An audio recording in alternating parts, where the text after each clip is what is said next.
그러니까 창세기를 통해서 가장 밝히고 있는 게 뭐냐면 하나님이 창조주의심을 밝히고 있을 뿐만 아니라 이렇게 인간에게 온 문제의 원인이 어디에서 출발했는지를 밝히고 있는 것이 창세기 3장입니다. 그러니까 창세기가 신화면 모든 것이 신화인 거예요. 창세기 3장 1절에 그런데 뱀은 여호와 하나님이 지으신 들짐승 중에 가장 강교하니라 뱀이 여자에게 물어 이르되 하나님이 참으로 너희에게 동산 모든 나무의 열매를 먹지 말라 하시더냐. 여자가 뱀에게 말하되 동산 나무의 열매를 우리가 다 먹을 수 있으나 동산 중앙에 있는 나무의 열매는 하나님의 말씀에 너희는 먹지도 말고 만지지도 말라 너희가 죽을까 하노라 하셨느니라. 혹시 창세기 2장 16절 17절과 창세기 3장 2절과 3절의 차이점을 읽으신 분이 계시면 지금 한번 보세요. 2장 16절 17절하고 창세기 2장 3절에 2장 2절 창세기 3장 2절 3절에 하와의 대답을 한번 보세요. 차이가 약간 있을 겁니다. 똑같은 약속을 줬는데 이 약속이 변질되거나 정확하지 못한 걸 보게 됩니다. 몇 가지가 있는데요. 따먹으면 정령 죽으리라고 얘기했는데 죽을까 하노라라고 하는 의심의 문장이 들어가 있기도 하고 또 하나 뭐가 등장하기 시작하냐면 먹지 말라고 했는데 만지지도 말라 이렇게 이제 들어옵니다. 뭔가 빠졌고 뭔가 들어왔어요. 자, 요 얘기를 지금 해볼게요. 만지지도 말라. 동산 중앙에 이 나무 두 개가 있는데 선악을 알게 하는 나무 열매 먹지 말라 이렇게 얘기했어요. 근데 아담이 가만히 해보니까 안 먹으려면 어떻게 하면 되죠? 안 만지게 해야 될 거 아니에요. 그래서 나름의 울타리를 친 거예요. 이걸 가지고 뭐라고 평가하냐면 율법의 울타리 이렇게 평가합니다. 나름 먹지 말라 요거 지키게 하기 위해서 먹지 말라 요거 지키게 하기 위해서 만지지도 말라라고 하는 걸 추가했습니다. 자, 이게 나중에는 결국 어떻게 되냐면 이 둘 다를 약속이라고 생각한 거예요. 하와 입장에서는. 그런데 뱀에 속아가지고 만지지도 말라 요걸 어겨봤어요. 안 죽네? 이렇게 되는 거예요. 이미 이것도 율법이라고 생각했는데 약속이라고 생각, 이게 약속은 아니잖아요. 근데 약속이라고 받아들인 거야. 근데 만지지도 말라, 만져보니까 괜찮네? 요거 어기니까 괜찮으니까 무슨 일이 벌어지냐? 요것도 어기게 되는 일이 벌어지는 거예요. 요거 지키게 하기 위해서 아주 귀하게 만지지도 말라라고 더 세웠는데 율법의 울타리를 하나 더 쳤는데 요거 어겨보니까 괜찮네? 문제 안 되네? 이래가지고 요거까지 어기게 되는 도화선 역할을 거꾸로 하게 되는 거예요. 기가 막히죠? 사단의 속임수는 이렇게 들어옵니다. 그래서 창세기 3장 2절 3절 보면 아주 하와는 정령 죽으리라고 하는 것을 죽을까 하노라라고 얘기하면서 하나님께서 허락하신 약속의 일부를 삭제하고 또 약속의 일부를 추가하는 일이 벌어집니다. 항상 이렇습니다. 사단의 계획은 항상 이렇게 조금씩 변질시킵니다. 그래서 하나님의 약속을 정확하게 붙들지 못하게끔 만드는 것이 사단의 계획입니다. 결국 그 계획에 이 하와는 넘어갑니다. 창세기 3장 6절에 보면 그때 이 약속을 어길 때 아담은 어디 있었을까요? 창세기 3장 6절은 이렇게 표현하고 있습니다. 여자가 그 나무를 본즉 먹음직도 하고 보암직도 하고 지혜롭게 할 만큼 탐스럽기도 한 나무인지라 여자가 그 열매를 따먹고 자기와 함께 있는 남편에게도 준매 그도 먹은지라 라고 얘기하고 있습니다. 여기 분명히 뭐라고 얘기하고 있냐면 자기와 함께 있는 남편이라고 표현했어요. 자, 두 가지 의미라고 할 수 있습니다. 하나는 자기하고 같이 살고 있는 사람이기 때문에 자기와 함께 있는 남편이라고 하는 해석. 두 번째는 따먹을 때 옆에 있었다는 거죠. 자, 따먹을 때 옆에 있든지 아니면 나중에 와서 그 소리를 들었든지 간에 아담은 무슨 생각을 하게 됐냐면 따먹은데 안 죽었네 이렇게 되는 거예요. 사실 죽음이라고 하는 것은 정령 죽으리라고 하는 것은 세 가지 형태로 옵니다. 굳이 표현하자면 영적인 죽음, 육신의 죽음, 영원한 죽음으로 부를 수가 있습니다. 영적인 죽음은 창세기 2장 7절이 깨지는 거예요. 다른 말로 하나님의 성령이 하나님의 영과 인간이 분리되는 이것이 영적인 죽음입니다. 두 번째 일반적인 죽음은 육신적인 죽음이라고 얘기해서 우리가 보통 사람들이 아는 죽음이에요.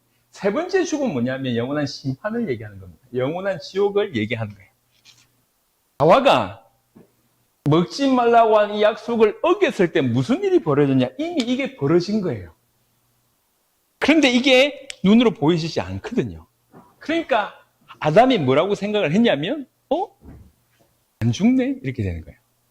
그러니까 아담은 깊이 보면 어떤 일이 벌어졌냐면 자기는 하나님의 말씀을 받았습니다. 성경에 보면 하나님께서 창세기 2장 16절 17절 약속을 주셨을 때 하와가 있었냐? 없었어요. 우리가 오늘 창세기 6장에서 봐서 알겠지만 하와는 이 말씀 받을 때 없었어요. 하와는 오직 아담을 통해서만 말씀을 받았습니다. 그런 의미로 하와는 이 약속에 대해서 추가하거나 삭제하는 부분에 대해서 약간 헷갈릴 수 있었다고 생각합니다. 하지만 아담은 직접 말씀을 받았다는 거예요, 하나님께. 근데 무슨 일이 벌어지냐면 아담이 자기가 이 말씀을 받았는데 현실은 전혀 정반대의 현실이 벌어지는 거예요. 죽어야 되는데 안 죽네, 이렇게 되는 거예요. 그 말은 무슨 말이냐? 말씀과 현실이 충돌됩니다. 사실은 오늘날 수많은 기독교인들이 계속 넘어지는 이유는 이것 때문이에요. 하나님 허락하시는 거예요, 이거는. 왜 그렇습니까? 이런 상황 중에도 말씀을 믿으라. 요걸 요구하시는 겁니다. 요걸 요구하시는 거예요. 근데 말씀과 현실이 정반대로 충돌 딱 되니까 아담은 현실을 선택합니다. 그래서 하와는 정확하게 알지 못해서 언약을 놓쳤다고 해도 과언이 아니고요. 아담은 정확하게 표현하면 믿지 않아서 약속을 놓친 겁니다. 이 표현이 디모데에 나와 있습니다. 성경 한번 볼까요? 내가 시간이 이렇게 많이 걸릴 줄 알았어. 계속 얘기하다 보니까 하고 싶은 얘기가 많고 전달하고 싶은 내용들이 많아가지고. 자, 디모데 전서 1장 13절 한번 보겠습니다. 디모데 전서 1장 13절에는 이런 구절이 있습니다. 내가 전에는 비방자요, 박해자요, 폭행자였으나 도리어 긍휼을 입은 것은 내가 믿지 아니할 때에 알지 못하고 행하였습니다. 내가 과거에 비방자고 박해자요, 폭행자였다. 실제로 그래 했거든요. 왜 그랬냐? 이렇게 얘기합니다. 내가 믿지 아니할 때 알지 못하고 행하였습니다. 내가 그때 안 믿었었고 내가 몰라서 그랬다. 정확하게 하나님의 약속을 알지 못하고 믿지 않아서 약속을 어긴 아담과 하와의 상태가 지금 바울에게도 있고 우리에게도 있는 것입니다. 창세기 3장은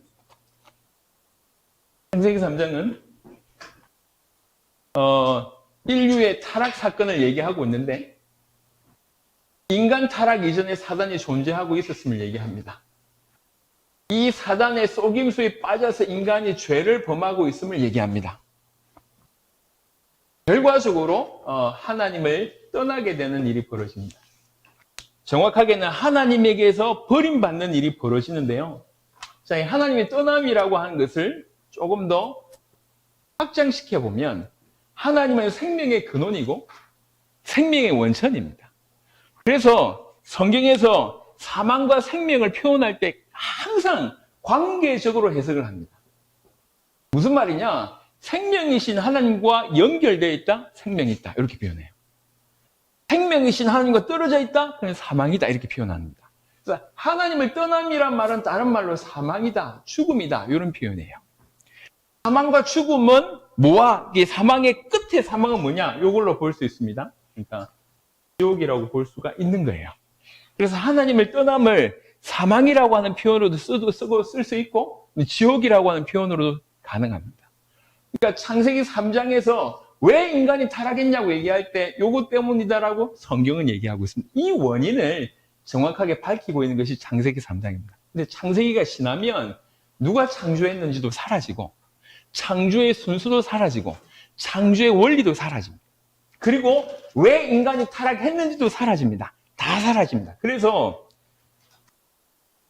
의사가 병원에 갔을 때 두 가지를 하잖아요. 하나는 진단을 하고 하나는 해답을 주지 않습니까? 이게 사라지면 이 두 가지가 다 사라집니다. 인간을 진단을 못하는 거예요. 인간에게 어떤 문제가 있는지를 진단 못하는 겁니다. 그래서 대부분 전부 뭐라고 얘기하냐면 전부 정신적으로 진단하고 있거나 육신적인 결핍으로 해석합니다. 진단을 이렇게 하니까 답을 다른 쪽으로 주는 겁니다. 돈이 최고다. 아니면 이거 해야 된다, 저거 해야 된다. 정확하게 진단을 내리지 못하면 정확한 답을 줄 수가 없습니다. 인간의 모든 문제가 어디서 출발했는지 성경은 이렇게 얘기하고 있는데 지금 대부분의 사람들은 사단이 있는지 없는지조차도 모르고 있습니다. 본인이 사단의 자녀인데. 요한복음 8장을 한번 볼까요? 요거는 이 프린트물에 없는 겁니다. 요한복음 8장.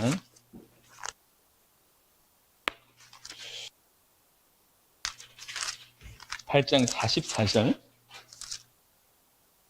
예수님이 이렇게 말씀하셨습니다. 예수님의 말씀입니다. 너희는 너희 아비 마귀에게서 났으니 너희 아비 욕심대로 너희도 행하고자 하느니라. 그는 처음부터 살인한 자요.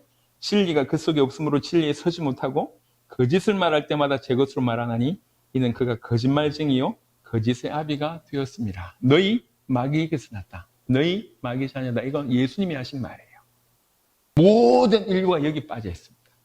자, 이 시간 정리 한번 해보겠습니다. 창세기 1장부터 3장은 이 많은 내용을 너무 빈약하게 설명했거나 아니면 제가 설명을 잘했거나 둘 중에 하나인데요. 다시 정리해 보겠습니다. 우리는 지금 뭐 하고 있냐면 구약 안에서 모세오경이라고 하는 걸 다루고 있고요.